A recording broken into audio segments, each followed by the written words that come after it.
वाहिगुरु जी का खालसा वाहिगुरु जी की फतेह। गुरबाणी दी एक पंक्ति है, करो जतन जे होए मेहरवाना। ये मेहरवाना की है ते इस दे पात्र बनन लई साडा किहड़ा जतन है। इन्हां विचारां ते आधारित अज दा गुरबाणी विचार दा लेख, करो जतन जे होए मेहरवाना। करो जतन जे होए मेहरवाना। गुरबाणी दी इस पंक्ति दे दो पक्ष हन, करो जतन ते दूसरा होए मेहरवाना। करो जतन दे अंतरीव भाव नूं स्पष्ट करन लई कुछ विचारां पेश कीतियां जांदियां हन। सूरज हमेशा प्रकाशवान है ते इस दी धुप दा प्रकाश आज तो ही सहज सुभाए हो रहा है। इस तरह ये प्रकाश इलाही दात है, अमित है, अथाह है, इकसार है, सदीवी है, सहज सुभाए है, निग स्वरूप है, सुखदाई है, जीवन दाती है, शक्ति दाती है, प्रकाश रूप है, अनेर खंडन है, वितकरा रहत है, निर्मल है, सर्वव्यापी है। सो इस धुप दे प्रकाश लई असी कोई सोच नहीं कीती, कोई वियोंत नहीं कीती, कोई मंग नहीं कीती धुप लई, कोई कालना नहीं काली, कीमत नहीं देती। ये तो अपने आप प्रकाशित है। पर जद कदी असी इस धुप दी इलाही दात तो वांझे होंदे हां तां इस विच धुप जां धुप दे सोमे सूरज दा कोई दोष नहीं। जद असी किसी वजह नाल धुप तो ओले हो जाते हाँ तां धुप दे सुखदाई गुणा तो वांझे हो जाते हाँ, ते जद फिर धुप दे प्रकाश विच अपने आप नूं पेश करते हाँ तां फिर धुप दी सुखदाई निग अते चानण माणदे हाँ। सो हनेरे विचों निकल के अपने आप नूं धुप दी हजूरी विच पेश करना ही ये साडा जतन है। जद असी अकाल पुरख दी हजूरी अथवा याद विच रहिंदे हां तां सानू अकाल पुरख दीआं सारियां दैवी दातां सहजे ही प्रदान होंदियां हन ते असी अलौकिक इलाही हजूरी दा निग अते रस ते रंग माणदे हां। ऐन इस दे उल्ट जद साडा मन अपने सोमे अकाल पुरख तो बेमुख हो के भुल विच विचरदा है तां असी सारियां इलाही दातां तो वांझे रहिंदे हां अते मायकी भरम दे हनेरे कारण दुख कलेश भोगदे हां। परमेश्वर ते भुलियां व्यापन सभे रोग, वेमुख होए राम ते लगन जन्म विजोग। जिसनू बिसरै पुरख विदाता, जलता फिरै रहै नित ताता। अकिरत कणै को रखै न कोई, नरक घोर में पावना। जां को बिसरै राम नाम, ताहू को पीर। सो इस तरह प्रकाश दा रस मानना या इस तो वांझे रहना साडे मुढ़ले जतन दा ही नतीजा है। जां इउं कहो कि नाम सिमरन ही आत्मक प्रकाश दी गुप्त कुंजी है। दूजे लफ्जां विच अकाल पुरख दी याद अथवा सिमरन ही नाम दे प्रकाशमयी आत्मक मंडल दियां इलाही दातां दे भंडारे दी आत्मक कुंजी है। ध्यान देना जी, धुप साड़ी किसी कालना नाल पैदा नहीं हुई, अपने आप प्रकाशित है।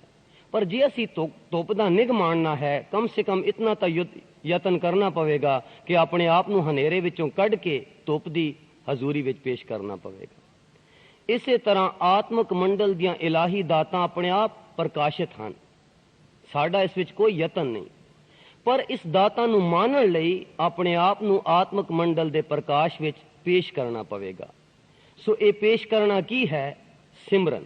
आत्मक मंडल दी गुप्त कुंजी है सिमरन।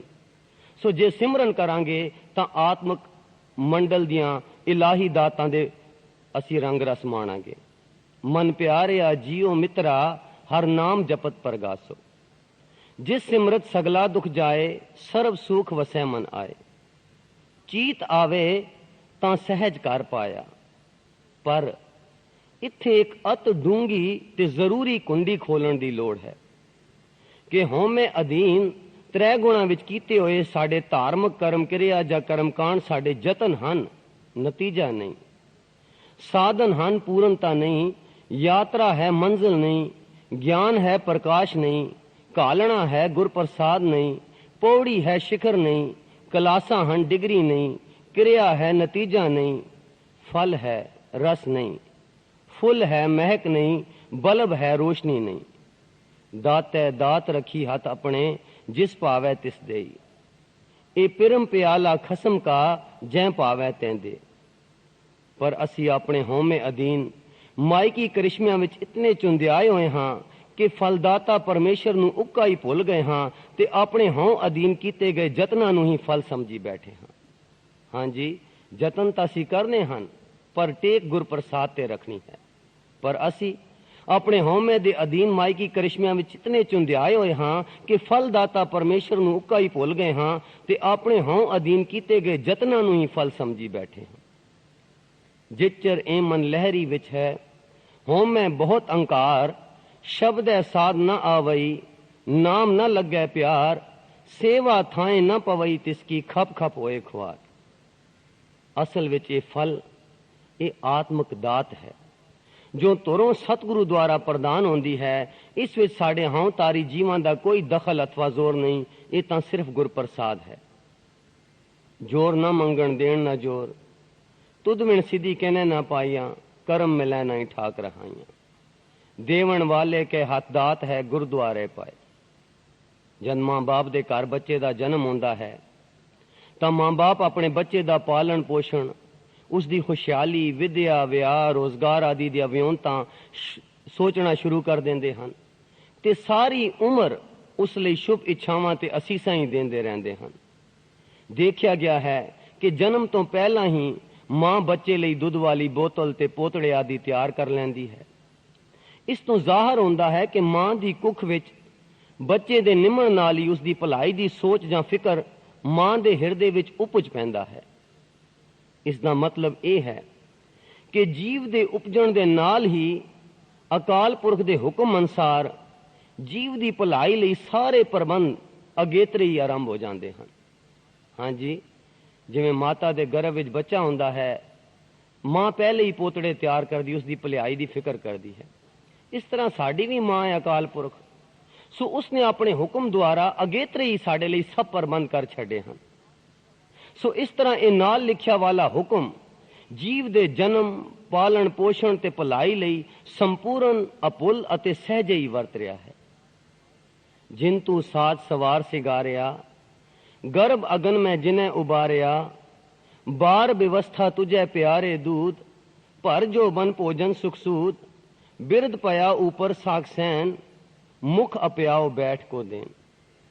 ਜਿਸ ਤਰ੍ਹਾਂ ਕਿ ਬੂਟੇ ਦੇ ਬੀਜ ਵਿੱਚ ਉਸ ਦੇ ਉਪਜਣ, ਪ੍ਰਫੁੱਲਤ ਤੇ ਲੈ ਆਉਣ ਦਾ ਮੁਕੰਮਲ ਹੁਕਮ ਉਸ ਦੇ ਅੰਦਰ ਹੀ ਨਾਲ ਲਿਖਿਆ ਹੋਇਆ ਹੁੰਦਾ ਹੈ, ਇਹ ਨਾਲ ਲਿਖਿਆ ਵਾਲਾ ਹੁਕਮ ਜੀਵ ਦੇ ਦੁਨਿਆਵੀ ਜੀਵਨ ਦੀ ਖੁਸ਼ਹਾਲੀ ਲਈ ਕਾਫੀ ਨਹੀਂ, ਬਲਕਿ ਉਸ ਦੇ ਆਤਮਿਕ ਜੀਵਨ ਲਈ ਵੀ ਸਹਾਇਕ ਹੈ ਤੇ ਜੀਵਨ ਨੂੰ ਮੁੜ ਆਪਣੇ ਨਿਜ ਘਰ ਵੱਲ ਪ੍ਰੇਰਦਾ ਤੇ ਅਗਵਾਈ ਕਰਦਾ ਹੈ, ਜਿਸ ਦੁਆਰਾ ਉਹ ਇਸ ਨਾਲ ਲਿਖੇ ਹੁਕਮ ਨੂੰ ਬੁੱਝ ਕੇ ਇਸ ਦੀ ਰਜ਼ਾ ਵਿੱਚ ਚੱਲਣਾ ਸਿੱਖ ਲਵੇ।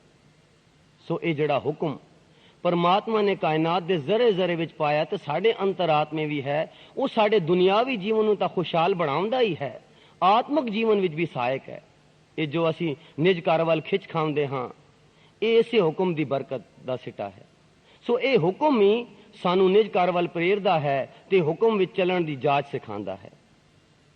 ਪਰ ਜੇਕਰ ਜੀਵ ਦੁਨੀਆ ਵਿੱਚ ਦੁੱਖ ਕਲੇਸ਼ ਭੋਗਦਾ ਹੈ ਤਾਂ ਇਸ ਦਾ ਕਾਰਨ ਇਹੀ ਹੈ ਕਿ ਉਹ ਆਪਣੇ ਇਲਾਹੀ ਮਾਤਾ ਪਿਤਾ ਪਰਮੇਸ਼ਰ ਨੂੰ ਭੁੱਲ ਗਿਆ ਹੈ ਤੇ ਨਾਲ ਲਿਖੇ ਹੁਕਮ ਦੀ ਰਜ਼ਾ ਵਿੱਚੋਂ ਨਿਕਲ ਕੇ ਆਪਣੇ ਹੋਂਦ ਦੇ ਆਸਰੇ, ਆਪਣੀ ਸਿਆਣਪ ਦੁਆਰਾ ਆਪਣੇ ਹੀ ਪਾਣੇ ਵਿੱਚ ਚੱਲਦਾ ਹੈ। ਪਰਮਾਤਮਾ ਨੇ ਤਾਂ ਹੁਕਮ ਵਿੱਚ ਸਾਰੇ ਸੁੱਖ ਦੇ ਦਿੱਤੇ ਮਨੁੱਖ ਨੂੰ, ਪਰ ਅਸੀਂ ਦੁੱਖ ਇਸ ਲਈ ਭੋਗਦੇ ਹਾਂ ਕਿਉਂਕਿ ਸਾਨੂੰ ਹੁਕਮ ਦੀ ਸੂਝੀ ਨਹੀਂ ਤੇ ਆਪਣੇ ਪਾਣੇ ਵਿੱਚ ਚੱਲਦੇ ਹਾਂ। ਆਪਣੇ ਭਾਣੇ ਜੋ ਚੱਲੇ ਭਾਈ, ਵਿਛੜ ਚੋਟਾਂ ਖਾਵੇ। ਆਪਣੇ ਭਾਣੇ ਕਹੋ ਕਿਨ ਸੁਖ ਪਾਇਆ, ਅੰਧਾ ਅੰਧ ਕਮਾਈ। ਸੋ ਜ਼ਰੂਰੀ ਨੁਕਤਾ ਇਹ ਹੈ ਕਿ ਇਹ ਲਿਖਿਆ ਨਾਲ ਹੁਕਮ ਹਰ ਜੀਵ ਲਈ ਜੀਵਨ ਸੇਧ ਹੈ, ਇਹ ਹੀ ਨਿੱਜੀ ਧਰਮ ਹੈ।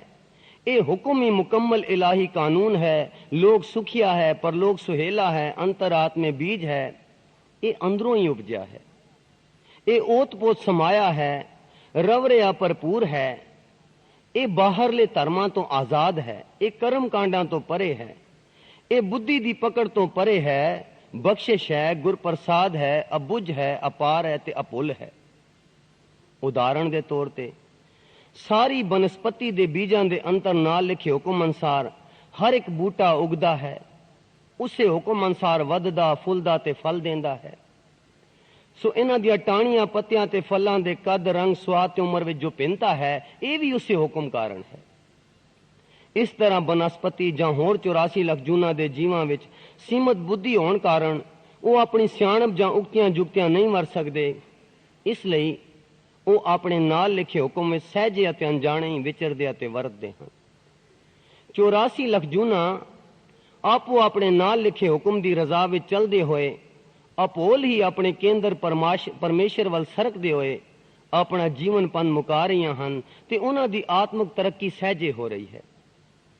ਇਹੋ ਹੀ ਉਹਨਾਂ ਦਾ ਅੰਤਰਮੁਖੀ ਨਾਲ ਲਿਖਿਆ ਨਿੱਜੀ ਧਰਮ ਹੈ ਤੇ ਉਹਨਾਂ ਦੇ ਕਲਿਆਣ ਲਈ ਕਿਸੇ ਬਾਹਰਲੇ ਧਰਮ ਜਾਂ ਮਜ਼ਹਬ ਦੀ ਲੋੜ ਨਹੀਂ ਅਤੇ ਨਾ ਹੀ ਕਿਸੇ ਪ੍ਰਚਾਰ ਦੀ, ਕਿਉਂਕਿ ਪ੍ਰਚਾਰ ਇਸ ਲਈ ਹੁੰਦਾ ਹੈ ਕਿ ਆਪਣੇ ਨਾਲ ਲਿਖੇ ਹੁਕਮ ਨੂੰ ਅਸੀਂ ਬੁੱਝੀਏ। ਇਸੇ ਕਾਰਨ ਤਾਂ ਇਹ ਧਰਮ ਜਾਂ ਮਜ਼ਹਬ ਹੋਂਦ ਵਿੱਚ ਆਏ। ਸੋ 84 ਲੱਖ ਜੂਨਾਂ ਨੂੰ ਧਰਮ ਧਾਰਨ ਦੀ ਕੀ ਲੋੜ ਹੈ? ਉਹ ਆਲਰੇਡੀ ਕਮਾ ਰਹੀਆਂ ਹਨ, ਹੁਕਮ ਅਨੁਸਾਰ ਚੱਲ ਰਹੀਆਂ ਹਨ।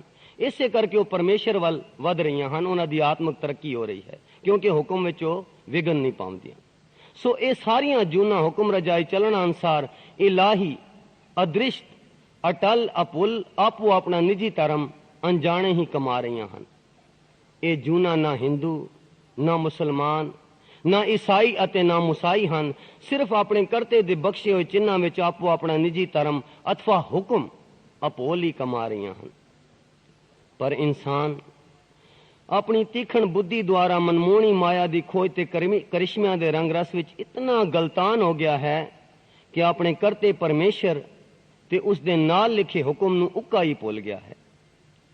ਹੁਕਮ ਰਜਾਈ ਚੱਲਣਾ ਦੀ ਬਜਾਏ ਜੀਵ ਆਪਣੀ ਤੀਖਣ ਬੁੱਧੀ ਤੇ ਮਾਨਸਿਕ ਆਜ਼ਾਦੀ ਦੀ ਗਲਤ ਤੇ ਨਜਾਇਜ਼ ਵਰਤੋਂ ਕਰਦਾ ਹੈ, ਜਿਸ ਕਾਰਨ ਇਹ ਜੀਵ ਤ੍ਰੈ ਗੁਣਾਂ ਦੇ ਕਾਨੂੰਨ ਜੋ ਮੈਂ ਕੀਆ ਸੋ ਮੈਂ ਪਾਇਆ ਅਨੁਸਾਰ ਆਪਣਾ ਕੀਤਾ ਆਪ ਭੁਗਤਦਾ ਰਹਿੰਦਾ ਹੈ ਅਤੇ ਇਸ ਦਾ ਦੋਸ਼ ਰੱਬ ਜਾਂ ਦੂਜਿਆਂ ਤੇ ਲਾਉਂਦਾ ਹੈ। ਇਸ ਤਰ੍ਹਾਂ ਉਹ ਆਪਣੇ ਆਪ ਨੂੰ ਧੋਖਾ ਦਿੰਦਾ ਹੈ ਤੇ ਰਸਾਤਲ ਵੱਲ ਰੁੜਿਆ ਜਾਂਦਾ ਹੈ। ਇਨਸਾਨ ਆਪਣੇ ਪਰਮੇਸ਼ਰ ਨੂੰ ਭੁੱਲ ਗਏ ਹਨ ਤੇ ਉਸ ਦੇ ਸੁਖਦਾਈ ਨਾਲ ਲਿਖੇ ਹੁਕਮ ਤੋਂ ਬੇਖਬਰ ਅਤੇ ਬੇਮੁਖ ਹੋ ਗਏ ਹਨ, ਜਿਸ ਕਾਰਨ ਉਹਨਾਂ ਦੀ ਵਿਛੜ ਚੋਟਾਂ ਖਾਵੇ ਵਾਲੀ ਦੁਰਗਤੀ ਹੋ ਰਹੀ ਹੈ। ਇਸੇ ਲਈ ਸਿਰਫ ਇਨਸਾਨ ਦੀ ਜੂਨੀ ਨੂੰ ਹੀ ਆਤਮਿਕ ਮਾਤਾ ਪਿਤਾ ਪਰਮੇਸ਼ਰ ਦੀ ਹੋਂਦ ਦੀ ਯਾਦ ਦਿਲਾਉਣ ਲਈ, ਹੁਕਮ ਰਜਾਈ ਚੱਲਣਾ ਦਾ ਸਬਕ ਸਿਖਾਉਣ ਲਈ ਤੇ ਮੁੜ ਇਲਾਹੀ ਮਾਤਾ ਪਿਤਾ ਪਰਮੇਸ਼ਰ ਦੀ ਨਿੱਘੀ ਤੇ ਸੁਖਦਾਈ ਗੋਦ ਵੱਲ ਪ੍ਰੇਰਣ ਲਈ ਇਹ ਲੋੜ ਅਨੁਸਾਰ ਸਮੇਂ-ਸਮੇਂ ਸਿਰ ਭਿੰਨ-ਭਿੰਨ ਧਰਮ ਅਥਵਾ ਮਜ਼ਹਬ ਹੋਂਦ ਵਿੱਚ ਆਏ। ਕਿਉਂਕਿ ਇਨਸਾਨ ਉਸ ਹੁਕਮ ਤੋਂ ਬੇਮੁਖ ਹੋ ਗਿਆ ਹੈ। ਇਹ ਮਜ਼ਹਬ ਇਸ ਲਈ ਚਲਾਏ ਗਏ, ਇਸ ਲਈ ਇਹ ਸਮੇਂ-ਸਮੇਂ ਸਿਰ ਧਰਮ ਰਚੇ ਗਏ ਕਿ ਉਹ ਆਪਣੇ ਨਾਲ ਲਿਖੇ ਹੁਕਮ ਨੂੰ ਬੁੱਝ ਕੇ ਉਸ ਅਨੁਸਾਰ ਆਪਣਾ ਜੀਵਨ ਬਤੀਤ ਕਰ ਸਕੇ। ਇਸ ਤਰ੍ਹਾਂ ਅਕਾਲ ਪੁਰਖ ਨੇ ਆਦ ਤੋਂ ਹੀ ਸਮੇਂ-ਸਮੇਂ ਸਿਰ ਗੁਰੂ, ਅਵਤਾਰ, ਸਾਧ, ਸੰਤ, ਮਹਾਪੁਰਖ, ਗੁਰਮੁਖ ਪਿਆਰੇ ਦੁਨੀਆ ਉੱਤੇ ਪ੍ਰਗਟ ਕੀਤੇ, ਜਿਨ੍ਹਾਂ ਨੇ ਸਮੇਂ ਅਨੁਸਾਰ ਆਪੋ ਆਪਣੇ ਧਰਮ ਚਲਾਏ ਤੇ ਮਾਨਵਤਾ ਨੂੰ ਧਾਰਮਿਕ ਜੀਵਨ ਦੀ ਸੇਧ ਦਿੱਤੀ। ਇਹ ਸਾਰੀ ਇਲਾਹੀ ਖੇਲ ਵਿੱਚ ਅਕਾਲ ਪੁਰਖ ਦਾ ਆਪਣੀ ਅੰਸ਼ ਜੀਵਾਂ ਲਈ ਸ਼ੁਭ ਭਾਵਨਾ ਤੇ ਅਥਾਹ ਪਿਆਰ ਦਾ ਪ੍ਰਗਟਾਵਾ ਹੀ ਹੈ। ਅੰਧਕੂਪ ਤੇ ਕਾਢਨ ਹਾਰਾ, ਪ੍ਰੇਮ ਭਗਤ ਹੋਵਤ ਨਿਸਤਾਰਾ, ਸਾਧ ਰੂਪ ਆਪਣਾ ਤਨ ਤਾਰਿਆ, ਮਹਾ ਅਗਨ ਤੇ ਆਪ ਉਬਾਰਿਆ। ਪਰੰਤੂ ਇਹ ਬਾਹਰਲਾ ਕਰਮ ਕਾਂਡਾਂ ਵਾਲਾ ਧਰਮ ਜਿਹੜੀ ਅਸੀਂ ਅਪਣਾਇਆ ਹੈ, ਇਹ ਬਾਹਰੋਂ ਮਨ ਬੁੱਧੀ ਤੇ ਸਰੀਰ ਦੁਆਰਾ ਹੀ ਸਿੱਖਿਆ ਸਿਖਾਇਆ, ਸਮਝਿਆ ਸਮਝਾਇਆ, ਪੜਿਆ ਪੜਾਇਆ, ਧਾਰਿਆ ਕਮਾਇਆ ਤੇ ਕਾਲਿਆ ਜਾਂਦਾ ਹੈ, ਜੋ ਕਿ ਜੀਵਾਂ ਨੂੰ ਤ੍ਰੈ ਗੁਣਾਂ ਦੀ ਮਾਇਆ ਦੇ ਦਾਇਰੇ ਤਾਈਂ ਦੀ ਸੀਮਾ ਤਾਈਂ ਪਹੁੰਚਾ ਸਕਦਾ ਹੈ। ਹਾਂਜੀ, ਇਹ ਜੋ ਅਸੀਂ ਕਰਮ ਕਾਂਡ ਕਰਦੇ ਹਾਂ, ਮਤਲਬ ਗੁਰਦੁਆਰੇ ਆ ਗਏ, ਕਥਾ ਕੀਰਤਨ ਸੁਣ ਲਿਆ, ਸੇਵਾ ਕਰ ਲਈ, ਇਹ ਸਿਰਫ ਸਾਨੂੰ ਤ੍ਰੈ ਗੁਣਾਂ ਦੇ ਦਾਇਰੇ ਦੀ ਸੀਮਾ ਤਾਈਂ ਪਹੁੰਚਾ ਸਕਦੇ ਹਨ। ਕੋਈ ਉੱਚਾ ਜੀਵਨ ਵੱਲ ਸੇਧ ਦਿੰਦੇ ਹਨ ਤੇ ਆਤਮਿਕ ਮੰਡਲ ਦੀ ਸੇਧ ਦੇ ਸਕਦੇ ਹਨ, ਪਰ ਹੁਕਮ ਨੂੰ ਬੁੱਝਣ ਲਈ ਇਹ ਯਤਨ ਸਾਡੇ ਸੰਪੂਰਨ ਨਹੀਂ ਹਨ। ਸੋ ਇਹ ਉੱਪਰਲੇ ਸਾਰੇ ਵਿਚਾਰ ਸਿਰਫ ਕਰੋ ਯਤਨ ਤਾਈਂ ਸੀਮਤ ਹਨ। ਹੁਣ ਆਪਾਂ ਹੋਏ ਮਿਹਰਬਾਨਾਂ ਦੀ ਬਾਬਤ ਖੋਲ ਕੇ ਵਿਚਾਰ ਕਰੀਏ, ਜਿਸ ਵਿੱਚ ਅਸੀਂ ਦੇਖਾਂਗੇ ਕਿ ਸਾਡਾ ਹੋਏ ਮਿਹਰਬਾਨਾਂ ਦੇ ਪਾਤਰ ਬਣਨ ਲਈ ਕਿਹੜਾ ਯਤਨ ਕਾਰਗਰ ਹੈ। ਹੋਏ ਮਿਹਰਬਾਨਾਂ ਅਥਵਾ ਕਰਮਖੰਡ ਦੀ ਖੇਲ ਨਿਰਾਲੀ ਹੈ, ਜੋ ਕਿ ਨਿਰੋਲ ਇਲਾਹੀ ਬਖਸ਼ਿਸ਼, ਗੁਰਪ੍ਰਸਾਦ ਤੇ ਨਦਰ ਕਰਮ ਹੈ। ਉੱਪਰ ਦੱਸਿਆ ਜਾ ਚੁੱਕਿਆ ਹੈ ਕਿ ਮਾਂ ਦੀ ਕੁੱਖ ਵਿੱਚ ਬੱਚੇ ਦੇ ਨਿਮਣ ਨਾਲ ਹੀ ਮਾਂ ਦੇ ਹਿਰਦੇ ਵਿੱਚ ਆਉਣ ਵਾਲੇ ਬੱਚੇ ਦੀ ਭਲਾਈ, ਪਾਲਣ ਪੋਸ਼ਣ ਤੇ ਪ੍ਰਫੁੱਲਤਾ ਲਈ ਅਨੇਕਾਂ ਸੋਚ ਵਿਚਾਰਾਂ ਤੇ ਵਿਉਂਤਾਂ ਅਗੇਤਰੇ ਹੀ ਸ਼ੁਰੂ ਹੋ ਜਾਂਦੀਆਂ ਹਨ। ਇਸੇ ਤਰ੍ਹਾਂ ਅਸੀਂ ਪਰਮੇਸ਼ਰ ਦੀ ਅੰਸ਼ ਹੋਣ ਕਰਕੇ ਸਾਡੀ ਇਲਾਹੀ ਮਾਤਾ ਅਥਵਾ ਪਰਮੇਸ਼ਰ ਨੇ ਜਦ ਇਹ ਸਾਰਾ ਸੰਸਾਰ ਆਪਣੀ ਮੌਜ ਵਿੱਚ ਕੁਵਾਵ ਦੁਆਰਾ ਰਚਿਆ ਤਾਂ ਉਸ ਦੇ ਨਾਲ ਹੀ ਸੰਸਾਰ ਦੇ ਜੀਵਾਂ ਦੀ ਭਲਾਈ, ਪਾਲਣ ਪੋਸ਼ਣ ਤੇ ਪ੍ਰਫੁੱਲਤਾ ਲਈ ਪੂਰਨ, ਮੁਕੰਮਲ, ਅਭੁੱਲ ਤੇ ਸਦੀਵੀ ਇਲਾਹੀ ਹੁਕਮ ਜਾਰੀ ਕਰ ਦਿੱਤਾ। ਇਹੋ ਜਿਹੇ ਸੁਖਦਾਈ ਅਤੇ ਕਲਿਆਣਕਾਰੀ ਇਲਾਹੀ ਹੁਕਮ ਵਿੱਚ ਸਿਵਾਏ ਇਨਸਾਨੀ ਜੂਨ ਦੇ ਬਾਕੀਆਂ ਸਾਰੀਆਂ ਜੂਨਾਂ ਅਣਜਾਣੇ ਅਭੁੱਲ ਸਹਿਜ ਸੁਭਾਈ ਵਿਚਰ ਰਹੀਆਂ ਹਨ। ਅਕਾਲ ਪੁਰਖ ਨੇ ਇਨਸਾਨੀ ਜੂਨ ਨੂੰ ਆਪਣੇ ਸਰੂਪ ਵਿੱਚ ਘੜਿਆ ਹੈ ਤੇ ਇਸ ਨੂੰ ਸਵੈ ਚਿੰਤਨ ਦੀ ਸ਼ਕਤੀ ਬਖਸ਼ੀ ਹੈ ਤੇ ਤੀਖਣ ਬੁੱਧੀ ਪ੍ਰਦਾਨ ਕੀਤੀ ਹੈ। ਪਰ ਹਉਮੈ ਵੇੜੇ ਇਨਸਾਨ ਮਾਇਆ ਦੇ ਮਨਮੋਹਣੇ ਚਮਤਕਾਰਿਆਂ ਵਿੱਚ ਗਲਤਾਨ ਹੋ ਕੇ ਪਰਮੇਸ਼ਰ ਦੀਆਂ ਇਹਨਾਂ ਵਡਮੁੱਲੀਆਂ ਦਾਤਾਂ ਸਵੈ ਚਿੰਤਨ ਤੇ ਤੀਖਣ ਬੁੱਧੀ ਦੀਆਂ ਸ਼ਕਤੀਆਂ ਦੀ ਗਲਤ ਤੇ ਉਲਟੋ ਵਰਤੋਂ ਕਰਕੇ ਅਕਾਲ ਪੁਰਖ ਦੇ ਸੁਖਦਾਈ ਹੁਕਮ ਤੇ ਨਿੱਗੀ ਗੋਦ ਤੋਂ ਆਪਣੇ ਆਪ ਨੂੰ ਵਾਂਝੇ ਰੱਖਦਾ ਹੈ ਤੇ ਉਹ ਆਪਣੇ ਭਾਣੇ ਜੋ ਚੱਲੇ ਪਾਈ ਵਿਛੜ ਚੋਟਾਂ ਖਾਵੇ ਅਨਸਾਰ ਦੁੱਖ ਭੋਗ ਰਿਹਾ ਹੈ। ਸੋ ਜਦ ਕਿਸੇ ਦਾ ਬੱਚਾ ਗਵਾਚ ਜਾਏ ਤਾਂ ਮਾਂ-ਬਾਪ ਬੱਚੇ ਲਈ ਮੋਹ ਮਮਤਾ ਵਿੱਚ ਦੁਖੀ ਹੋ ਕੇ ਤੜਪਦੇ ਹਨ। ਜਿਸ ਦਾ ਕਿਸੇ ਦਾ ਬੱਚਾ ਗਵਾਚ ਜਾਏ ਉਹ ਮਾਂ-ਬਾਪ ਦੇ ਦਿਲ ਨੂੰ ਹੀ ਪਤਾ ਹੁੰਦਾ ਹੈ ਕਿ ਕਿਤਨੇ ਉਹ ਦੁਖੀ ਹੁੰਦੇ ਹਨ, ਆਪਣੇ ਬੱਚੇ ਲਈ ਤੜਪਦੇ ਹਨ ਤੇ ਬੱਚੇ ਦੀ ਖੋਜ ਲਈ ਅਖਬਾਰਾਂ ਤੇ ਰੇਡੀਓ ਵਿੱਚ ਐਲਾਨ ਕਰਦੇ ਹਨ ਕਿ ਜੇ ਕੋਈ ਉਹਨਾਂ ਦੇ ਬੱਚੇ ਦੀ ਖਬਰ ਦੇਵੇ ਜਾਂ ਲੱਭ ਦੇਵੇ ਤਾਂ ਉਸ ਨੂੰ ਸ਼ੁਕਰਾਨਾ ਦਿੱਤਾ ਜਾਵੇਗਾ। ਇਸੇ ਤਰ੍ਹਾਂ ਜਦ ਕੋਈ ਜੀਵ ਮਾਇਆ ਦੇ ਭਰਮ ਕਾਰਨ ਆਪਣੇ ਕਰਤਾ ਅਕਾਲ ਪੁਰਖ ਨੂੰ ਭੁੱਲ ਕੇ ਬੇਮੁਖ ਹੋ ਜਾਵੇ ਤਾਂ ਸਦ ਬਖਸ਼ਿਨ ਸਦਾ ਮਿਹਰਬਾਨਾ ਅਕਾਲ ਪੁਰਖ ਨੂੰ ਆਪਣੇ ਭੁੱਲੇ ਹੋਏ ਬੱਚਿਆਂ ਲਈ ਦੁੱਖ ਹੁੰਦਾ ਹੈ। ਧਿਆਨ ਦੇਣਾ ਜੀ, ਜਦੋਂ ਅਸੀਂ ਕਿਸੇ ਭਰਮ ਕਾਰਨ ਆਪਣੇ ਮਾਂ ਨੂੰ ਭੁੱਲ ਜਾਂਦੇ ਹਾਂ ਤਾਂ ਇਹ ਤਾਂ ਆਪਣੇ ਮਾਂ ਨੂੰ ਦੁੱਖ ਦੇਣ ਵਾਲੀ ਗੱਲ ਹੈ। ਜਦ ਕੋਈ ਜੀਵ ਮਾਇਆ ਦੇ ਭਰਮ ਕਾਰਨ ਆਪਣੇ ਕਰਤਾ ਅਕਾਲ ਪੁਰਖ ਨੂੰ ਭੁੱਲ ਕੇ ਬੇਮੁਖ ਹੋ ਜਾਵੇ ਤਾਂ ਸਦ ਬਖਸ਼ਿਨ ਸਦਾ ਮਿਹਰਬਾਨਾ ਅਕਾਲ ਪੁਰਖ ਨੂੰ ਆਪਣੇ ਭੁੱਲੇ ਹੋਏ ਬੱਚਿਆਂ ਲਈ ਦੁੱਖ ਹੁੰਦਾ ਹੈ। ਇਸੇ ਲਈ ਐਸੇ ਬੇਅੰਤ ਮਾਇਆ ਵਿੱਚ ਗਵਾਚੇ ਹੋਏ ਜੀਵਾਂ ਨੂੰ ਮਾਇਕੀ ਭੌਜਲ ਬਿਖਮ ਅਸਗਾਹ ਵਿੱਚੋਂ ਕੱਢ ਕੇ ਮੁੜ ਆਪਣੇ ਨਿਜ ਘਰ ਵੱਲ ਪ੍ਰੇਰਨ ਲਈ ਸਮੇਂ-ਸਮੇਂ ਸਿਰ ਇਹ ਗੁਰੂ, ਅਵਤਾਰ, ਸਾਧ, ਸੰਤ, ਹਰਜਨ ਗੁਰਮੁਖ ਪਿਆਰੇ ਜਗ ਵਿੱਚ ਭੇਜੇ, ਜਿਨ੍ਹਾਂ ਨੇ ਸਮੇਂ-ਸਮੇਂ ਅਨੁਸਾਰ ਭਿੰਨ-ਭਿੰਨ ਧਰਮ, ਮਜ਼ਹਬ ਤੇ ਆਪੋ ਆਪਣੀਆਂ ਮਜ਼ਹਬ ਚਲਾਏ ਤੇ ਆਪੋ ਆਪਣੀਆਂ ਬਾਣੀਆਂ ਸਾਡੀ ਪ੍ਰੇਰਨਾ ਤੇ ਅਗਵਾਈ ਲਈ ਛੱਡ ਗਏ। ਉਪਦੇਸ਼ ਕਰੇ ਗੁਰ ਸਤਗੁਰ ਪੂਰਾ, ਗੁਰ ਸਤਗੁਰ ਪਰ ਉਪਕਾਰੀਆ ਜੀਵ। तुम कर आवो मेरे मीत, तुमरे दोखी हर आप निवारे, अबदा पई बतीत। जगत उदाहरण संत तुम्हारे, दर्शन पेखत रहे अगाए, जगत उदाहरण साध प्रभ ਤਿੰਨ ਲਾਗੋਂ ਪਾਰ। ਸੋ ਜੇਕਰ ਭੁੱਲੇ ਹੋਏ ਜੀਵ ਅਥਵਾ ਜਗਿਆਸੂਆਂ ਨੂੰ ਆਪਣੇ ਸੁਖਦਾਈ ਆਤਮਿਕ ਨਿਜ ਘਰ ਵੱਲ ਰੁਖ ਕਰਨ ਵਿੱਚ ਸਹਾਈ ਹੋਵੇ ਤਾਂ ਉਸ ਸਹਾਇਕ ਗੁਰਮੁਖ ਪਿਆਰੇ ਉੱਤੇ ਵੀ ਸਤਿਗੁਰ ਦੀ ਬਖਸ਼ਿਸ਼ ਹੁੰਦੀ ਹੈ। ਕਿਉਂਕਿ ਕਿਸੇ ਦੇ ਬੱਚੇ ਨੂੰ ਜੇ ਕੋਈ ਲੱਭ ਦੇਵੇ ਤਾਂ ਉਸ ਦੇ ਮਾਂ-ਬਾਪ ਉਸ ਦਾ ਬਹੁਤ ਸ਼ੁਕਰਾਨਾ ਕਰਦੇ ਹਨ ਜੋ ਬੱਚੇ ਨੂੰ ਲੱਭਦਾ ਹੈ।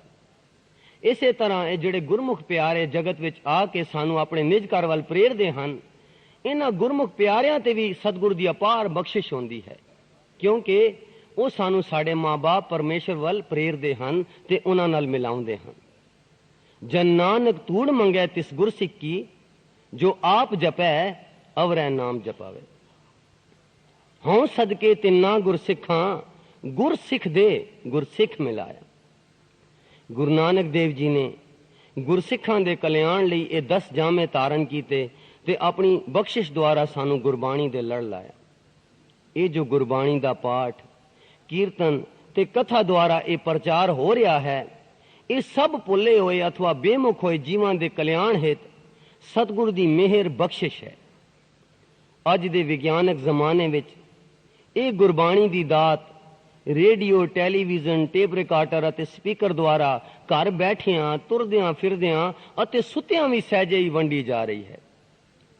ਪਰ ਬਾਵਜੂਦ ਇਨ੍ਹਾਂ ਸਹੂਲਤਾਂ ਦੇ ਅਸੀਂ ਇਹਨਾਂ ਇਲਾਹੀ ਬਖਸ਼ਿਸ਼ਾਂ ਦਾ ਪੂਰਾ ਲਾਭ ਨਹੀਂ ਲੈ ਰਹੇ, ਬਲਕਿ ਅਣਗਹਿਲੀ, ਅਗਿਆਨਤਾ ਅਥਵਾ ਮਾਇਕੀ ਭਰਮ ਵਿੱਚ ਗਲਤ ਵਰਤੋਂ ਕਰਦੇ ਹਾਂ, ਜਿਸ ਕਾਰਨ ਸਾਡੇ ਜੀਵਨ ਹੋਰ ਵੀ ਨਿਗੜਦਾ ਜਾਂਦਾ ਹੈ। ਇਸ ਦਾ ਕਾਰਨ ਸਪਸ਼ਟ ਹੈ ਕਿ ਪਰਮਾਰਥ ਜਾਂ ਧਰਮ ਵੱਲ ਰੁਚੀ ਜਾਂ ਸਾਡਾ ਯਤਨ ਗਲਤ ਹੈ, ਓਪਰਾ ਹੈ ਤੇ ਅਪੂਰਨ ਹੈ। ਕਿਉਂਕਿ ਕਿਤਨੇ ਸਾਧਨ ਅਸੀਂ ਕਰਦੇ ਹਾਂ, ਇਸ ਦੇ ਬਾਵਜੂਦ ਸਾਡਾ ਆਤਮਿਕ ਜੀਵਨ ਤਾਂ ਕੋਈ ਖਾਸ ਬਣਿਆ ਨਹੀਂ। ਇਸ ਦਾ ਕਾਰਨ ਇਹ ਹੈ ਕਿ ਧਰਮ ਵੱਲ ਜਿਹੜੀ ਸਾਡੀ ਰੁਚੀ ਹੈ ਜਾਂ ਸਾਡਾ ਜਿਹੜਾ ਯਤਨ ਹੈ ਇਹ ਗਲਤ ਹੈ, ਓਪਰਾ ਹੈ ਜਾਂ ਫਿਰ ਅਪੂਰਨ ਹੈ। ਅਸੀਂ ਉਹੀ ਸਾਧਨ ਕਰਦੇ ਹਾਂ ਜੋ ਸਰੀਰ ਤੱਕ ਮਹਿਦੂਦ ਹਨ। ਸੇਵਾ ਕਰ ਲਈ, ਕੀਰਤਨ ਸੁਣ ਲਿਆ, ਬੈਠਿਆ, ਉਸ ਤੋਂ ਅੱਗੇ ਜਿਹੜਾ ਹੁਕਮ ਨੂੰ ਬੁੱਝਣ ਦਾ ਜਾਂ ਹੋਰ ਹੋਏ ਮਿਹਰਬਾਨਾਂ ਦੇ ਪਾਤਰ ਬਣਨ ਦਾ ਸਾਧਨ ਹੈ ਉਹ ਅਸੀਂ ਨਹੀਂ ਕਰਦੇ। ਦੂਜੇ ਲਫ਼ਜ਼ਾਂ ਵਿੱਚ ਪਰਮਾਰਥ ਦੇ ਰਾਹ ਵਿੱਚ ਜੇ ਕੋਈ ਨੁਕਸ, ਜੇ ਕੋਈ ਢਿੱਲ ਜਾਂ ਦੋਸ਼ ਹੁੰਦਾ ਹੈ ਤਾਂ ਉਸ ਵਿੱਚ ਸਤਿਗੁਰੂ ਦੇ ਸਾਡੇ ਪ੍ਰਤੀ ਜੋ ਹੁਕਮ ਹੈ ਕਰੋ ਯਤਨ, ਉਸ ਯਤਨ ਦੀ ਕਮਾਈ ਜਾਂ ਕਾਲਣਾ ਵਿੱਚ ਹੀ ਕਮੀ ਹੋ ਸਕਦੀ ਹੈ। ਸਤਿਗੁਰੂ ਦੀ ਬਖਸ਼ਿਸ਼ ਤਾਂ ਧੁੱਪ ਦੀ ਤਰ੍ਹਾਂ ਸਦ ਬਖਸ਼ਿਨ, ਸਦਾ ਮਿਹਰਬਾਨ, ਅਪੁੱਲ, ਅਮਿਤ, ਸਦੀਵੀ ਤੇ ਇਕਸਾਰ ਵਰਤ ਰਹੀ ਹੈ। ਸਦਾ ਸਦਾ ਸਦਾ ਦਇਆਲ, ਸਾਚਾ ਸਾਹਿਬ ਸਦ ਮਿਹਰਬਾਨ, ਸਦ ਬਖਸ਼ਿੰਦ, ਸਦਾ ਮਿਹਰਬਾਨਾ, ਸਭਨਾ ਦੇ ਆਧਾਰੀ। ਗੁਰਦਿਆਲ ਸਦਾ ਬਖਸ਼ਿੰਦਾ, ਨਾਨਕ ਪ੍ਰੀਤਮ ਕਿਰਪਾਲ ਸਦ ਹੂੰ, ਕਿਨੈ ਕੋਟ ਮਦੇ ਜਾਤੇ। ਸੋ ਸਾਡਾ ਯਤਨ ਤਾਂ ਸਤਿਗੁਰੂ ਦੀ ਹਜ਼ੂਰੀ ਵਿੱਚ ਪੂਰਨ ਸ਼ਰਧਾ ਭਾਵਨੀ ਤੇ ਪਿਆਰ ਨਾਲ ਆਪਣੇ ਆਪ ਨੂੰ ਪੇਸ਼ ਕਰਨਾ ਜਾਂ ਚਰਨ ਸ਼ਰਨ ਜਾਣਾ ਹੈ। ਦੂਜੇ ਪਾਸੇ ਸਤਿਗੁਰੂ ਆਪਣੀ ਅਪਾਰ ਬਖਸ਼ਿਸ਼ ਦੁਆਰਾ ਬਿਆਨ ਤੇ ਅਮਿਤ ਇਲਾਹੀ ਦਾਤਾਂ ਦੀ ਝੜੀ ਸਦਾ ਹੀ ਲਾਈ ਰੱਖਦੇ ਹਨ। ਚਿਮ ਚਿਮ ਵਰਸੇ ਅੰਮ੍ਰਿਤ ਧਾਰਾ, ਮਨ ਪੀਵੈ ਸੁਣ ਸ਼ਬਦ ਵਿਚਾਰਾ। ਤੂੰ ਸੱਚਾ ਦਾਤਾਰ, ਨਿਤ ਦੇਵੇਂ ਚੜ੍ਹੈ ਸਵਾਇਆ। ਅਣਮੰਗਿਆ ਦਾਨ ਦੀਜੈ ਦਾਤੇ, ਤੇਰੀ ਭਗਤ ਪਰੇ ਭੰਡਾਰਾ। ਤੂੰ ਦਾਤਾ ਦਿਆਲ ਸਭੈ ਸਿਰ, ਅਹਨਿਸ ਦਾਤ ਸਮਾਰ ਕਰੇ। ਸਤਿਗੁਰ ਮੇਰਾ ਸਦਾ ਹੈ ਦਾਤਾ, ਜੋ ਇੱਛੈ ਸੋ ਫਲ ਪਾਏ। ਪ੍ਰੀਤ, ਪ੍ਰੇਮ, ਪਿਆਰ ਅਕਾਲ ਪੁਰਖ ਦਾ ਪ੍ਰਕਾਸ਼ ਰੂਪ ਹੈ। ਇਹ ਵਿਚਾਰ ਪਿਆਰ ਨਾਲ ਸਰਵਣ ਕਰਨੀ। ਦੇਖੀਏ ਕਿ ਹੋਏ ਮਿਹਰਬਾਨਾ, ਇਹ ਜੋ ਸਦੀਵੀ ਮਿਹਰ ਅਸੀਂ ਪੜ੍ਹਦੇ ਹਾਂ ਕਿ ਹੋ ਰਹੀ ਹੈ, ਇਹ ਮਿਹਰਬਾਨਾ, ਇਹ ਮਿਹਰ ਹੈ ਕੀ ਅਸਲੀਅਤ ਵਿੱਚ? ਪ੍ਰੀਤ, ਪ੍ਰੇਮ, ਪਿਆਰ ਅਕਾਲ ਪੁਰਖ ਦਾ ਪ੍ਰਕਾਸ਼ ਰੂਪ ਹੈ। ਜਿਸ ਤਰ੍ਹਾਂ ਧੁੱਪ ਸੂਰਜ ਦੀ ਪ੍ਰਕਾਸ਼ ਰੂਪ ਹੈ। ਇਸੇ ਕਰਕੇ ਪਰਮੇਸ਼ਰ ਨੂੰ ਅਤ ਪ੍ਰੀਤਮ, ਪ੍ਰੇਮ ਪੁਰਖ, ਪ੍ਰਿਆ ਆਦਿ ਲਫ਼ਜ਼ਾਂ ਨਾਲ ਬਾਣੀ ਵਿੱਚ ਸੰਬੋਧਨ ਕੀਤਾ ਗਿਆ ਹੈ। ਅਤ ਪ੍ਰੀਤਮ ਮਨਮੋਹਨਾ, ਘਟ ਸੋਹਨਾ, ਪ੍ਰਾਣ ਆਧਾਰਾ ਰਾਮ। ਪ੍ਰਿਆ ਪ੍ਰੀਤ ਪਿਆਰੋ ਮੋਰੋ, ਮੂਸਨ ਪ੍ਰੇਮ ਪਿਰਮ ਕੈ, ਗਨੋ ਏਕ ਕਰਮ ਏਕ ਕਰ ਕਰਮ। ਇਹ ਗੱਲ ਯਾਦ ਰੱਖਣ ਵਾਲੀ ਹੈ ਕਿ ਅਸੀਂ ਜੀਵ ਪਰਮੇਸ਼ਰ ਦੀ ਅੰਸ਼ਾਂ ਤੇ ਸਾਡੇ ਵਿੱਚ ਇਲਾਹੀ ਪ੍ਰੀਤ, ਪ੍ਰੇਮ, ਪਿਆਰ ਦੀ ਚਿਣਗ ਜਾਂ ਕਿਰਨ ਪ੍ਰਵਿਰਤ ਹੈ। ਕਹੋ ਕਬੀਰ, ਇਹ ਰਾਮ ਕੀ ਅੰਸ਼। ਸੋ ਪ੍ਰੇਮ ਪਿਆਰ ਦੇ ਪ੍ਰਗਟਾਵੇ ਅਥਵਾ ਵਰਤੋਂ ਦੁਆਰਾ ਹੀ ਪਿਆਰ ਦੀ ਪੂਰਨਤਾ ਹੁੰਦੀ ਹੈ ਕਿ ਇੱਕ ਪਾਸੇ ਕੋਈ ਪਿਆਰ ਕਰੇ, ਦੂਜੇ ਪਾਸੇ ਉਸ ਦਾ ਪਿਆਰ ਦਾ ਜਵਾਬ ਦਿੱਤਾ ਜਾਏ। ਇਸ ਦੇ ਪ੍ਰਗਟਾਵੇ ਨਾਲ ਪਿਆਰ ਦੀ ਪੂਰਨਤਾ ਹੁੰਦੀ ਹੈ। ਇਸੇ ਲਈ ਪਰਮੇਸ਼ਰ ਨੇ ਆਪਣੇ ਅਥਾਹ ਪਿਆਰ ਦੀ ਪੂਰਨਤਾ ਲਈ ਇਹ ਸਾਰੀ ਰਚਨਾ ਰਚੀ ਹੈ ਤੇ ਉਸ ਵਿੱਚ ਆਪਣੇ ਇਲਾਹੀ ਪਿਆਰ ਦੀ ਚਿਣਗ ਜਾਂ ਕਣੀ ਰੱਖੀ ਹੈ, ਤਾਂ ਕਿ ਪਰਮੇਸ਼ਰ ਆਪਣੀ ਅੰਸ਼ ਜੀਵਾਂ ਨਾਲ ਪਿਆਰ ਕਰ ਸਕੇ ਤੇ ਉਸ ਦੀ ਅੰਸ਼ ਆਪਣੀ ਇਲਾਹੀ ਮਾਂ ਦੇ ਇਲਾਹੀ ਪਿਆਰ ਦਾ ਜਵਾਬ, ਰਿਸਪਾਂਸ ਦੇ ਸਕੇ। ਇਸ ਤਰ੍ਹਾਂ ਇਲਾਹੀ ਪ੍ਰੀਤ, ਪ੍ਰੇਮ, ਪਿਆਰ ਦੀ ਪੂਰਨਤਾ ਨੂੰ ਛੋ ਸਕੇ। ਇਹੋ ਪਿਆਰ ਦੀ ਦੈਵੀ ਖਿੱਚ ਹੀ ਇਲਾਹੀ ਪ੍ਰੀਤ, ਪ੍ਰੇਮ, ਪਿਆਰ ਹੈ, ਜਿਸ ਨਾਲ ਕਾਇਨਾਤ ਦਾ ਜ਼ਰਾ ਜ਼ਰਾ ਇੱਕ ਦੂਜੇ ਵੱਲ ਤੇ ਉਸ ਦੀ ਅੰਸ਼ ਆਪਣੀ ਇਲਾਹੀ ਮਾਂ ਦੇ ਇਲਾਹੀ ਪਿਆਰ ਦੇ ਜਵਾਬ ਵਜੋਂ ਪਰਮੇਸ਼ਰ ਵੱਲ ਕਿਸੇ ਸੂਖਮ, ਸਹਿਜ, ਅਦ੍ਰਿਸ਼ਟ, ਅਪੁੱਲ ਹੁਕਮ ਦੀ ਤਾਰ ਨਾਲ ਅਵਸ਼ ਤੇ ਸਹਿਜੇ ਖਿਚੀਂਦਾ ਜਾ ਰਿਹਾ ਹੈ, ਜਿਸ ਦੇ ਆਸਰੇ ਸਾਰੀ ਕਾਇਨਾਤ ਜੁਗਾ ਜੁਗਾਂਤਰਾਂ ਤੋਂ ਬੱਝੀ ਹੋਈ ਹੈ ਤੇ ਇਲਾਹੀ ਰਵਾਨਗੀ ਵਿੱਚ ਚਲਦੀ ਜਾ ਰਹੀ ਹੈ। ਇਸੇ ਇਲਾਹੀ ਖਿੱਚ ਦੀ ਪ੍ਰੀਤ ਤਾਰ ਨੂੰ ਹੀ ਨਾਮ ਜਾਂ ਸ਼ਬਦ ਕਿਹਾ ਗਿਆ ਹੈ ਤੇ ਇਸ ਦੀ ਆਪ ਮੁਹਾਰੇ ਸਹਿਜ ਚਾਲ ਨੂੰ ਹੀ ਹੁਕਮ ਕਿਹਾ ਗਿਆ ਹੈ, ਜੋ ਕਾਇਨਾਤ ਦੇ ਜ਼ਰੇ ਜ਼ਰੇ ਵਿੱਚ ਜੀਵਨ ਰੌਂ ਰੂਪ ਵਿੱਚ ਸਦੀਵੀ ਵਗ ਰਿਹਾ ਹੈ ਤੇ ਇਸ ਕਾਇਨਾਤ ਨੂੰ ਕਾਇਮ ਦਾਇਮ ਰੱਖਦਾ ਹੈ। ਤੇ ਇਹ ਪ੍ਰੀਤ ਤਾਰ, ਪ੍ਰੇਮ ਛੋ ਜਾਂ ਨਾਮ ਦੀ ਪ੍ਰੇਮ ਟੁੰਬੜੀ ਹੀ ਗੁਰਪ੍ਰਸਾਦ ਅਥਵਾ ਹੋਏ ਮਿਹਰਬਾਨਾ ਹੈ। ਧਿਆਨ ਦੇਣਾ ਜੀ, ਉਹ ਪਰਮੇਸ਼ਰ ਨੇ ਜਿਹੜੀ ਪਿਆਰ ਦੀ ਕਣੀ ਕਾਇਨਾਤ ਦੇ ਜ਼ਰੇ ਜ਼ਰੇ ਵਿੱਚ ਰੱਖੀ ਹੈ, ਜੋ ਸਾਡੇ ਅੰਤਰਾਤਮਾ ਵਿੱਚ ਵੀ ਹੈ, ਜਿਸ ਦੁਆਰਾ ਅਸੀਂ ਪਰਮਾਤਮਾ ਵੱਲ ਖਿਚੀਂਦੇ ਜਾ ਰਹੇ ਹਾਂ, ਜਿਸ ਦੁਆਰਾ ਅਸੀਂ ਇੱਕ ਦੂਜੇ ਵੱਲ ਖਿੱਚ ਉਪਜਦੀ ਹੈ ਸਾਡੀ ਇੱਕ ਦੂਜੇ ਵੱਲ, ਜਿਸ ਦੁਆਰਾ ਸਾਰੀ ਕਾਇਨਾਤ ਇਹ ਬੱਧੀ ਹੋਈ ਹੈ ਕਿਸੇ ਬੈਲੈਂਸ ਦੇ ਵਿੱਚ, जिस नूं गुरबाणी में उसे प्रीत डोरी नूं गुरबाणी विच शब्द या नाम किया गया है। इसे दी प्रवृत्ति नूं हुक्म किया गया है ते यही है होए मेहरबाना। सो साडा जतन इस चीज की प्राप्ति वाल होना चाहिए है। नाम, हुक्म या प्रीत डोरी या दैवी खिच, कोई भी नाम इसनूं दे दिओ, पर साडा होमे वेड़िया मन परमेश्वर की बख्शी हुई बुद्धि नाल उक्तियां जुक्तियां सियाणपा दी कोट कोट के अपने ही पाने विच विचरदा है। इस प्रीत डोरी तो टुट गया है ते नाल लिखिया हुक्म तो बेमुख होके इलाही प्रीत टार तो टुट जाता है। इस तरह इलाही मां दी निगी गोद ते प्यार सुख ते बख्शिशां तो वांझा रहिंदा है। हाँ जी, इस प्रीत तार द्वारा जो साडे अंतरात्मे है, साडा हर तरह का विकास सहजे हो रहा है। जे असी इस विच सुर हो जाइए तो साडा दुनियावी जीवन भी खुशहाल हो जाएगा ते परमात्मा वाल अपने आप पहुंच जावांगे इस नाल सुर हो के, क्योंकि ये प्रीत डोरी ही गुरप्रसाद है, मेहरबाना है। पर साडा होमे वेड़िया मन परमेश्वर की बख्शी हुई बुद्धि नाल उक्तियां जुक्तियां सियाणपा दी कोट कोट के अपने ही पाने विच विचरदा है ते इस नाल लिखिया हुक्म तो बेमुख होके इलाही प्रीत तार तो टुट जाता है। इस तरह इलाही मां दी निगी गोद ते प्यार सुख ते बख्शिशां तो वांझा रहिंदा है। जिवें जेकर बिजली दी तार विच कोई नुक्स पै जावे तां बल्ब बुझ जाता है ते सानू हनेरे विच ठोकरां खाणियां पैंदियां हन। इसे तरह साडे मन दी सुरत दी तार अंतरात्मे परमेश्वर दे नाम हुक्म जा जीवन रौन तो टुट जावे तां साडे मन उते अज्ञानता दा हनेरा छा जांदा है अते असी होमे दे परम भुलेखिਆਂ में ठोकरां खांदे हां ते दुख कलेश भोगदे हां। जिवें सूरज दी धुप तो लांबे होके किसे भोरे जां कंदरां विच लुक जाइए तां धुप दी निगी रोशनी तो वांझे होके हनेरे विच दुख भोगदे हां। सो जेकर असी मुड़ अपनी इलाही मां दी निगी गोद दा प्यार मानना चाहते हां तां अंतरमुखी होके शब्द सुरत दी तार द्वारा अंतरात्मे इलाही हुक्म नाम या जीवन रों नाल जुड़ना लाजमी है।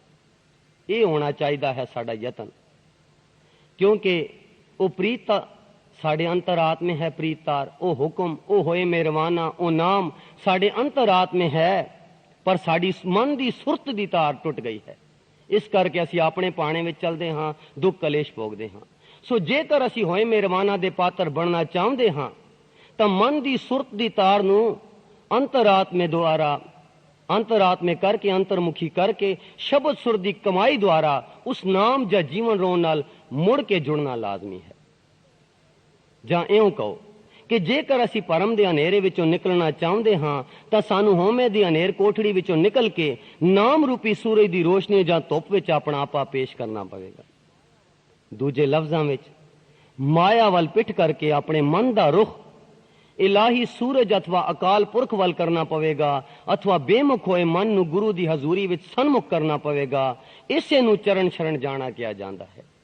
पिछे असी पढ़िया कि साडा जतन यह है कि अपने आप नू सतगुरु दी हजूरी विच पेश करिए, चरण शरण जाइए। सो चरण शरण जाना है कि मन नू माया वालों मोड़ के गुरु दे सन्मुख करना।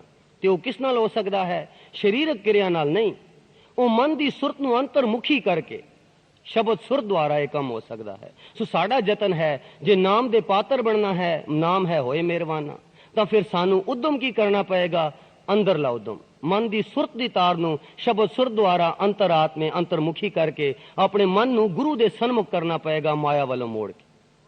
शरण गही जय मान लीजै करे सो सुख पाइए, नानक पयम पै चरण जम पै उठ गई गोपाल दयाल कृपा ने दे। होवे ता सन्मुख सिख कोई जियो रहे गुर नाले, गुर के चरण हृदय त्याए अंतर आत्मा समाले। आप छड़ सदा रह पढ़ने गुर बिन अवर न जाने कोई, कहे नानक सुनो संतो सो सिख सन्मुख होए। चरण शरण गुर एक पैंडा जाए चल, सतगुर कोट पैंडा आगे होए लेत है। ये जड़ा सी अंतर्मुखी हो के सिर्फ नाम दी पीठ डोरी नाल बजना, ये तो एक पैंडा है, ये साडा जतन है। उस तो अगे जो खेल है वो तो जड़े करोड़ा कदम सतगुरु मेहर करके ले जाता है। चरण शरण गुर एक पैंडा जाए चल, सतगुर कोट पैंडा आगे होए लेत है। ये वो साडे लिए करो जतन है। सो असी पल पल दिन रात अते सारी उम्र किसी ना किसी काम विच रुझे रहंदे हां, पर साडा सारा रुझेवां जां जतन त्रै गुणां विच माया दी गुलामी विच आउंदा है। जतन तां असीं करदे हां, कोई कारां इकट्ठियां कर, कोई कोठियां बना रहा है, कोई पैसा इकट्ठा कर रहा है, कोई किस तरह का जतन कर रहा है। जतन तो असीं कर रहे हैं, पर साडा सारा जतन माया दी गुलामी दा है। माया कारण सदी चूरे, मनमुख कबे न उस्तत करे। माया कारण करे उपाव, कबे न काले सीधा पाव। माया कारण श्रम मत करे। कोई विरला ही परमार्थ वल रुचि रखता है ते धर्म लई कोई जतन जां उद्यम करता है। कोई विरला विरला कई पायन जिन्ना प्यारे ने बिख्या का सब तंद पसार, विरले कीनो नाम आधार। गुरमत चल दे विरले बंदे। पर ये जेड़े विरले धार्मिक रुचि वाले भी जो उद्यम या जतन करते हैं, वो भी ओपरे जे अधूरे गलत अथवा फोके कर्मकांड ही बन के रह जाते हैं। क्योंकि गुरबाणी की सारी कारणा अंतर्मुखी है, पर असी शरीरक क्रिया के साधन तो करते हाँ। जिवें पिछे दसिया, शरीर नाल जिहड़ी सेवा वो करते हाँ, शरीर नाल गुरुद्वारे आ गए, शरीर नाल कीर्तन सुनिया, पर जो कीर्तन कहता है सानू अंतर्मुखी, वो कालना नहीं कालदे। सो इस करके साडे ये सारे जतन कर्मकांड ही बन के रह जाते हैं। कर्म धर्म संबंध ना, पाप पुन संबंध। कर्म धर्म पाखंड जो दिसै, तिन जम जागाती लूटे। कर्म धर्म लख जोग भोग लख पाठ पढ़ाई, आप गणाए विगुचना ओए थाए न पाई। सो साडा फर्ज अथवा जतन ता गुरबाणी दे उपदेशां नू समझना है, अंतरी भाव उसदे समझने, समझ के उसनू बुझना है, बुझ के फिर जीवन में ढाल के कमावना है, निरा सुनना ही नहीं। होए मेहरबाना अथवा सतगुर दी बख्शिश तां सहजे अते अवश्य हो रही है अते हुंदी रहेगी, क्योंकि वो हुक्म तां शुरू तो है ते उस रहेगा। जिस तरह सूरज तो सूरज दी धुप। सो कर जतन दी कमाई लई गुरबाणी साडी इउं अगवाई प्रेरणा ते सहायता करदी है। अवर काज तेरे किते न काम, मिल साध संगत भज केवल न। भाई रे राम कहो चितलाए, हर जस वखर ले चलो सौ देखे पतियाई। मेरे मन हर हर नाम ते आए, कर संगत ने साध की गुर चरणी चित लाए। तजो सियानब सुरजनो सिमरो हर हर राय, एक आस हर मन रखो, नानक दुख परम पौ जाए। साजन संत करो एकाम, आन त्याग जपो हर नाम। याहू जतन कर हो छुटारा, उआऊ जतन साथ संगारा। उदम करो वड भागियो, सिमरो हर हर राय। नानक जिस सिमरत सब सुख होवे, दुख दर्द परम जाए। हर कीरत साथ संगत है, सिर कर मन के कर्मा। कर साथ संगत सिमर माधो, होए पतत पुनीत। जन नानक को गुर एह मत दीनी, जप हर पाउजल तरना। जन नानक अन दिन नाम जपो, हर संतो एह छूटन का साचा परवासा। केवल नाम जपो रे प्राणी, तब ही ने चैतरना। सो फिर दोहरा दईए कि होए मेहरबाना वो परमेश्वर दा नाम है, जो हुक्म रूप विच प्रवृत्त है ते साडे अंतरात्मे है। उस विच ही सारियां बख्शिशां हन। साडी दुनियावी सुख ते परमेश्वर इलाही आत्मक मंडल दा सुख उसे विच ही प्रवृत्त है। सो साडा उस दी प्राप्ति लई जतन की है? सिमरन, अंतर्मुखी हो के शब्द सुर दी कमाई, बाहर वालों ध्यान मोड़ के, मन नू माया वालों मोड़ के गुरु दे सन्मुख करना, उस तत् शब्द दे, यही साडा जतन है। पर ये अंतर्मुखी करन लई शब्द सुर दी अंतर्मुखी कमाई जो है, बिना गुरमुख प्यारियां दी संगत उस तो अगवाई तो बिना नहीं हो सकती। ये एक अलग विषय है जो गुरमुख प्यारियां ने धर्म प्रचार दे लेखां दे विच स्पष्ट किया है। गुरु रू प्यारी साध संगत जी, जिवें असीं पढ़िया कि समय समय सिर गुरु अवतार महापुरख सानू कर्म कांडां तो कढ़ के सही आत्मक जीवन सेध लई गुरु दी कृपा द्वारा संसार विच आए। सो ये जिहड़ियां लेखड़ियां हन, ये भी गुर प्रसाद दा प्रतीक है, सानू कर्म कांडां विचों कढ़दियां हन। सो जिन्हां दी निर्मल आत्मा नू कर्म कांडां नाल तसल्ली नहीं आउंदी, उन्हां लई ये लेख चानण मुनारा हन। बाहर गुरबाणी विचार दे लेखां दे स्टाल तो आप जी लिखतां प्राप्त कर सकते हो। ये जो लिखत पढ़ी गई सी 7 नंबर, करो जतन जे होए मेहरबाना, कुछ को जरूरी लिखता जो संगत सिमरन धर्म या मजहब आप जी उतो प्राप्त करके इन्हां तो स्वेद लैके गुरबाणी अनुसार जीवन जी के असी अपना लोक परलोक सवार सकते हाँ। वाहिगुरू जी का खालसा, वाहिगुरू जी की फतेह।